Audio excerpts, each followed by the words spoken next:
آپ نے سیاحت کے حوالے سے دنیا بھر میں مشہور سوات اور اس کی خوبصورت وادیوں، خاص کر مورن جھیل اور گبریال کے بارے میں ضرور سنا اور دیکھا ہوگا، لیکن کیا آپ جانتے ہیں کہ مورن جھیل اور گبریال سوات کے پڑوس میں واقع ایک اور گبریال بھی ہے، جس کی خوبصورتی کسی بھی طرح سوات کی ان وادیوں سے کم نہیں ہے؟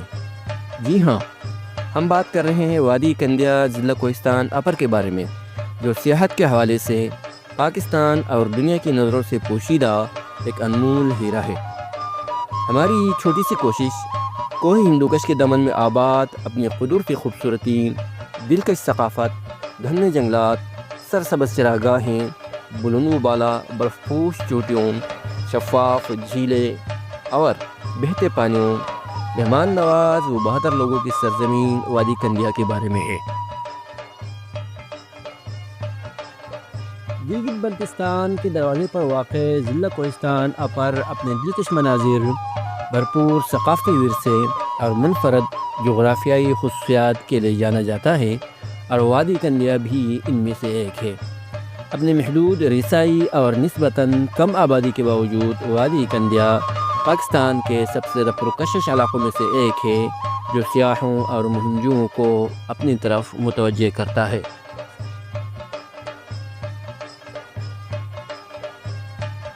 وادی کندیا کے لیے بنیادی راستہ ایک کچی سڑک ہے، جو اپر کوہستان میں برسین گاؤں کے قریب مرکزی قراقرم ہائی وے سے جدا ہوتی ہے اور کندیا خور کے ساتھ ساتھ درے میں آگے چلی گئی ہے۔ کندیا خور اپنی طاقت، پانی کی مقدار اور بہاؤ کے لحاظ سے کسی چھوٹے سے دریا سے کم نہیں ہے، اور اسے بجا طور پر دریائے کندیا کہا جا سکتا ہے۔ اپر کوہستان کے سب سے بڑے تجارتی مرکز کمیلا بازار اور پاکستان میں آج کل زیر تعمیر سب سے بڑے ڈیم داسو ڈیم کے حوالے سے مشہور داسو سے کندیا کا مرکزی گاؤں کرنگ 53 کلومیٹر کے فاصلے پر ہے۔ 2010 کے تباکن سیلاب سے صرف چند مہینے پہلے یہاں تک ایک پختہ سڑک FWO کے زیر نگرانی مکمل ہوئی تھی، اور امید کی جا رہی تھی کہ اس بہترین راستے کی تعمیر سے علاقے میں سیاحتی، معاشی اور سماجی انقلاب برپا ہو جائے گا، لیکن سیلاب نے اس سڑک سمیت ہزاروں ایکڑ کی زرعی زمین، خوبصورت چراگاہیں، اخروٹ کے بہترین باغات اور اپنے راستے میں آنے والے ہر چیز کو تباہ کر ڈالا، اور یہ علاقہ جیسے پھر سے کئی دہائیوں پیچھے کے زمانے میں چلا گیا۔ اب خور کے کنارے کچی سڑک پورے درے میں مختلف وادیوں کو مرکزی قراقرم ہائی وے سے ملاتی ہے، لیکن بعضی جگہوں پر یہ سڑک کندیا خور کے اتنے قریب سے گزرتا ہے کہ موسم بہار کے آخر سے گرمیوں کے اختتام تک جب پانی کا بہاؤ زیادہ ہو جاتا ہے تو وہ اس سڑک کو بہا کر لے جاتا ہے، اور لوگ دوبارہ سے دشوار گزر پیدل راستوں پر چلنے کے لیے مجبور ہو جاتے ہیں۔ تعلیم اور شعور کی کمی اور قبائلی تعصب متبادل راستوں کی تعمیر میں رکاوٹ بن جاتا ہے، اور حکومتی سطح پر بھی توجہ نہیں ہے۔ وادی کندیا کا کل رقبہ 1926 مربع کلومیٹر ہے، اور 2023 کی مردم شماری کے مطابق اس کی کل آبادی 1,65,232 نفوس پر مشتمل ہے۔ وادی کندیا کے مشرق میں ضلع دیامر کی وادی تانگیر، مغرب میں سوات اور زبیر بالا کوہستان لوئر، شمال میں ضلع غزر کی وادی ہنراب اور سوات، جبکہ جنوب میں سیو اپر کوہستان اور پٹن لوئر کوہستان کے علاقے شامل ہیں۔ وادی کندیا 4 بڑی وادیوں یعنی دروں اور پھر ان کے ذیلی وادیوں پر مشتمل ہے، جن میں سے ہر وادی اپنے بڑے خور اور ذیلی ندیوں کو کندیا خور سے ملاتی ہے۔ وادی کا پہلا حصہ ٹھوٹی کے مقام سے ذیلی وادی میں مڑ جاتا ہے، جسے ٹھوٹی درہ کہا جاتا ہے، اور یہ مشرق کی طرف مڑ کر بالآخر وادی تانگیر ضلع دیامر کے ساتھ مل جاتا ہے۔ کچھ آگے جا کر دوسری ذیلی وادی سیال درے کا دہانہ ہے، جو آگے جا کر سیو اپر کوہستان اور پٹن لوئر کوہستان کے ساتھ مل جاتا ہے۔ وادی کی سب سے بڑی تقسیم دو دروں کی شکل میں بیرتی اور کرنگ کے مقام پر ہوتی ہے، جہاں سے بگڑوں درہ اور گبریال درہ کی وادیوں کا آغاز ہوتا ہے، جو آگے جا کر مزید ذیلی وادیوں میں تقسیم ہو جاتے ہیں۔ بگڑوں درہ شمال کی طرف سے مانکیال سوات اور مغرب کی طرف دوبیر لور کوہستان سے مل جاتا ہے، جبکہ گبریال درہ شمال کی طرف اندراب ضلع غزر اور مغرب کی طرف مہوڈن اوشو اور گبریال سوات سے مل جاتا ہے۔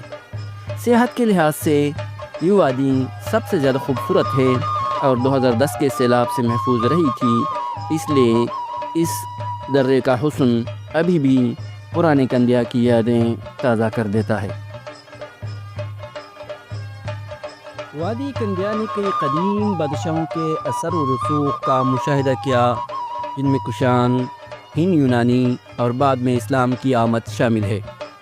یہ علاقہ قدیم زمانے سے قبائلی نظام کے تحت مختلف سرداروں کے ماتحت رہا اور 15ویں اور 16ویں صدی میں افغانستان اور کشمیر کی طرف سے مبلغین اور مہمجوؤں نے مقامی ہندو کش قبائل کو مشرف اسلام یا بھاگنے پر مجبور کیا۔ ان مقامی لوگوں کو کافر کے نام سے یاد کیا جاتا تھا اور آج بھی چھوٹی درے میں ایک گاؤں کافرستان کے نام سے آباد ہے، اگرچہ وہاں کی مقامی آبادی ساری مسلمان ہے۔ برصغیر پاک و ہند میں مسلمان حکمرانوں کے دور میں اس علاقے کو یاغستان کے نام سے یاد کیا جاتا تھا اور یہاں پر کسی کی منظم حکومت موجود نہیں تھی، یہاں تک کہ انگریزوں کے دور حکومت میں بھی یہ علاقہ الگ تھلگ ہی رہا۔ ریاست سوات کی بنیاد رکھنے کے بعد والی سوات میاں گل شہزادہ عبدالودود بادشاہ صاحب نے 1940 میں کوہستان کو اپنی ریاست میں شامل کیا اور باقی اباسین کوہستان کے ساتھ ساتھ وادی کندیا میں ٹھوٹی، کرنگ اور گبریال کے مقام پر قلعے تعمیر کیے، جہاں والی صاحب کی فوج اور انتظامیہ موجود رہتی تھی۔ اس علاقے کا دارالحکومت سیدو شریف سوات سے منظم مواصلاتی رابطہ ہر وقت بحال رہتا تھا۔ یہ علاقہ دریا سندھ کے مغربی کنارے پر پہاڑوں اور وادیوں کے ساتھ ساتھ وادی تانگیر کی حدود تک ریاست سوات کے تحت آتا تھا، یہاں تک کہ ریاست کا پاکستان سے انضمام ہوا اور اس کے سارے علاقوں کی طرح کوہستان بھی پاکستان کا حصہ بن گیا۔ 1 اکتوبر 1976 کو کوہستان کو ضلع کا درجہ ملا اور کندیا تحصیل داسو کے حصے میں آیا۔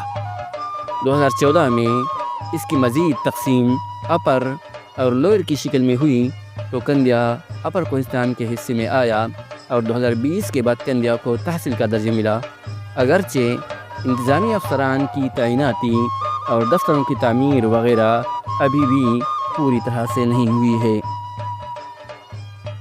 کوہستان کی طرح کندیا بھی بنیادی طور پر داردک لوگوں کا خطہ ہے۔ اباسین کوہستان باقی داردک خطے سے بنیادی طور پر الگ تھلگ رہا اور یہاں بنیادی طور پر بڑی زبانیں مشرق کی طرف شینا اور مغرب کی طرف اباسین کوہستانی زبان بولی جاتی ہے، جن کو دریائے سندھ ایک دوسرے سے جدا کرتا ہے۔ وادی کندیا میں بھی اباسین کوہستانی زبان بولی جاتی ہے، جس کا لہجہ وادی دوبیر کوہستان والوں کی طرح ہے اور اس کو انگلش کوہستانی زبانوں کے لہجوں میں سب سے زیادہ سلیس اور فصیح لہجہ قرار دیا جاتا ہے۔ وادی میں گوجر قوم بھی آباد ہے جو اپنی گوجری زبان بولتے ہیں۔ دور دراز اور ناقابل رسائی ہونے کی وجہ سے وادی کندیا کی ثقافت بہت حد تک محفوظ ہے۔ وادی بہت سے قبائل کا مسکن ہے جن کی اپنی روایات، رسوم اور طرز زندگی ہے۔ یہ قبائل بہادری، مہمان نوازی، خودداری اور اپنی قومی غیرت کے لیے مشہور ہیں۔ وادی میں آباد مشہور اقوام میں شہباز خیل، مولا خیل، شدم خیل، پالوس خیل، سویا خیل، گوشہ خیل، ٹانڈی خیل، جبکہ شدم خیل کی مزید ذیلی شاخیں جن میں شتو خیل، چرکھاڑو، جٹا خیل، بجو خیل اور جھوٹا خیل شامل ہیں۔ گجر خیل اقوام کے علاوہ وادی میں لوہار خیل، ڈوما خیل، جلا خیل، اور درست گرا اقوام بھی آباد ہیں۔ قبائلی دشمنی ابھی بھی عام ہے جو سال ہر سال تک چلتی رہتی ہے، اور مخالفین کو اکثر اوقات جلاوطنی پر بھی مجبور کیا جاتا ہے۔ باہر سے آنے والوں کو پوری بستی کا مہمان تصور کیا جاتا ہے اور ہر ایک ان کا خیال رکھتا ہے۔ عورتوں کے پردے کی سختی سے پابندی کی جاتی ہے اور اکثر اوقات غیرت کے نام پر قتل سے دریغ نہیں کیا جاتا ہے۔ علماء کرام کا معاشرے میں اثر و رسوخ بہت زیادہ ہے اور لوگ ان کا بہت لحاظ کرتے ہیں۔ جرگے کا نظام فعال حیثیت رکھتا ہے اور جرگے کے فیصلے کی پابندی سب پر لازم ہوتی ہے۔ عوامی کھانا مکئی کی روٹی اور ساگ کا سالن ہے۔ کبھی کبھی گندم کی روٹی، چاول، گوشت اور دالیں وغیرہ بھی پکائی جاتی ہیں۔ سویابین کی پیداوار کافی ہوتی ہے جس کو مقامی طور پر کلات کہا جاتا ہے۔ اس کو لوگ اپنے کھانے کے علاوہ فروخت کے لیے بھی رکھتے ہیں۔ وادی کندیا کی آبادی کا بنیادی ذریعہ معاش زراعت، جنگلات اور محنت مزدوری سے وابستہ ہے۔ مکئی یہاں کی سب سے بڑی فصل ہے جو کندیا خوڑ اور ذیلی خوڑوں کے پاس والی زمینوں میں کاشت کی جاتی ہے۔ بہترین زرعی زمین 2010 اور اس کے بعد 2022 میں آنے والے بڑے سیلابوں میں بہہ گئی ہے، اور اب صرف وہ زمین باقی ہے جو خوڑ کی رسائی سے باہر تھی۔ جنگلات کی قیمتی لکڑی بھی لوگوں کی آمدن کا بڑا ذریعہ ہے جس کو فروخت کیا جاتا ہے، لیکن بے دریغ اور ظالمانہ کٹائی کے ساتھ ساتھ تباہ کن سیلابوں نے جنگلات کے رقبے کو بہت کم کر دیا ہے۔ نوجوانوں کی اکثریت پاکستان کے بڑے شہروں خاص کر کراچی میں محنت مزدوری اور ملازمت کے ذریعے اپنے خاندان کو پالنے پر مجبور ہے۔ وادی کندیا کو اگر سیاحوں کے لیے بہترین مقام کہا جائے تو اس میں کوئی دوسری رائے نہیں۔ اس کے سارے درے اپنی خوبصورتی میں اپنی مثال آپ ہیں، لیکن میدان درہ گبریال اس وادی کی جھومر کا تاج ہے۔ کرنگ گاؤں سے گبریال 30 کلومیٹر اور وہاں سے میدان درے کے آغاز تک 15 کلومیٹر کا فاصلہ ہے۔ خوبصورت جھیل کی طرح پرسکون سرسبز اور نیلگوں پانی سیاحوں کو کسی اور ہی دنیا میں لے کر جاتا ہے، جہاں پہنچ کر وہ اپنی ساری تھکن اور راستے کی مشقت بھول جاتے ہیں۔ جھیل کے کنارے سبز گھاس کی قالین بچھی رہتی ہے اور فاصلوں پر ایستادہ چیڑ اور دیودار کے خوبصورت درخت فطرت کی خوبصورتی کے سارے رنگوں کو ایک خواب کے منظر کی طرح سامنے لاتے ہیں۔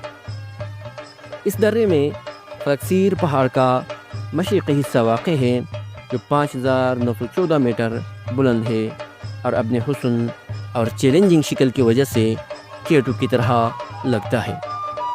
یہ درہ جھیلوں کی سرزمین بھی ہے جہاں 4000 میٹر سے 4590 میٹر کی بلندی تک کئی جھیلیں واقع ہیں۔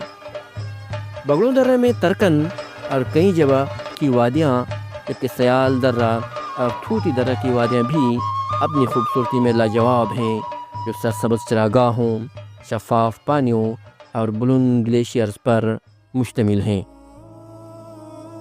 ضلع کوہستان اور وادی کندیا کا تذکرہ حضرت مولانا عبدالحنان عرف ملنگ مولوی صاحب کے بغیر نامکمل ہے۔ آپ رحمۃ اللہ علیہ کی ذات خود میں ایک مکمل موضوع ہے اور نہایت تفصیل کی متقاضی ہے۔ یہاں پر ہم مختصراً آپ کے بارے میں بات کر رہے ہیں اور زندگی نے وفا کی تو آپ رحمۃ اللہ علیہ کی ذات پر ایک مکمل پروگرام کریں گے۔ حضرت کے والد صاحب کا نام ملا قیصر تھا اور آپ کی پیدائش 20ویں صدی کے پہلے حصے میں کرنگ کندیا میں ہوئی۔ آپ کا تعلق سویخیل قبیلے سے تھا اور کندیا میں ابتدائی تعلیم حاصل کرنے کے بعد آپ نے تحصیل علم کے لیے دور دراز علاقوں کا سفر کیا اور فراغت کے بعد آبائی وطن کندیا میں درس و تدریس کا سلسلہ شروع کیا۔ آپ رحمۃ اللہ علیہ کو قرآن پاک، حدیث شریف، تفسیر، فقہ، منطق سمیت تمام علوم دینیا میں مکمل دسترس حاصل تھی اور تصوف میں بھی آپ کا مقام بہت بلند تھا۔ حضرت مولانا عبد المنان رحمۃ اللہ علیہ کی پوری زندگی درس و تدریس کے ساتھ ساتھ خدمت خلق میں گزری اور عوامی فلاحی منصوبوں میں ان کی ذات سب سے آگے نظر آتی تھی۔ عوامی خدمت کے جذبے سے انہوں نے ایک بھرپور سیاسی زندگی بھی گزاری اور 1985 سے 1988 تک آپ صوبائی اسمبلی کے ممبر رہے۔ نہایت سادہ اور درویشوں جیسی زندگی گزارنے کی وجہ سے آپ کا نام ملنگ ملوی پڑا اور یہ نام اسمی بامسمہ تھا۔ آپ رحمۃ اللہ علیہ کے نامور شاگردوں کی ایک طویل فہرست ہے جو اندرون و بیرون ملک علم و عمل کی دنیا میں آپ کا نام روشن کر رہے ہیں۔ اشراق علم کا یہ آفتاب 15 اگست 2021 کو اپنے معتقدین اور شاگردوں کو سگوار چھوڑ کر اپنے خالق کے حضور حاضر ہو گئے۔ اپنی تمام تر قدرتی خوبصورتی اور بہترین محل وقوع کے باوجود وادی کنڈیا کو ابھی بھی بہت سی مشکلات کا سامنا ہے۔ اس کے بنیادی مسائل میں سے ایک اس کی تنہائی ہے۔ اس علاقے تک رسائی مشکل ہے۔ ایک کچا اور پرخطر سڑک اسے باقی کوہستان اور بیرونی دنیا سے جوڑتا ہے، جس کی دیکھ بھال اکثر ناقص ہوتی ہے اور سردیوں کے مہینوں میں شدید برف باری، جبکہ موسم بہار اور موسم گرما میں خڑ کی زیادتی کی وجہ سے یہ سڑک گزرنے کے قابل نہیں ہوتی ہے۔ اگرچہ داسو ڈیم کی تعمیراتی کام کے آغاز کے بعد اس ڈیم کے ساتھ والے کنڈیا کے کچھ علاقوں میں وابڈے کی طرف سے سڑکوں کی تعمیر کے لیے سروے اور کام کا آغاز ہو چکا ہے، لیکن وادی کا ایک بڑا حصہ ابھی بھی اچھے راستوں سے محروم ہے۔ ایک اور چیلنج بنیادی ڈھانچے اور خدمات کی کمی ہے، جن میں سر فہرست تعلیم اور صحت کی خدمات شامل ہیں۔ حکومت نے تعلیم کی صورتحال کو بہتر بنانے کے لیے کچھ کوششیں کی ہیں، لیکن کنڈیا کے بہت سے حصے ابھی تک اچھے اسکولوں اور ہسپتالوں سے محروم ہیں۔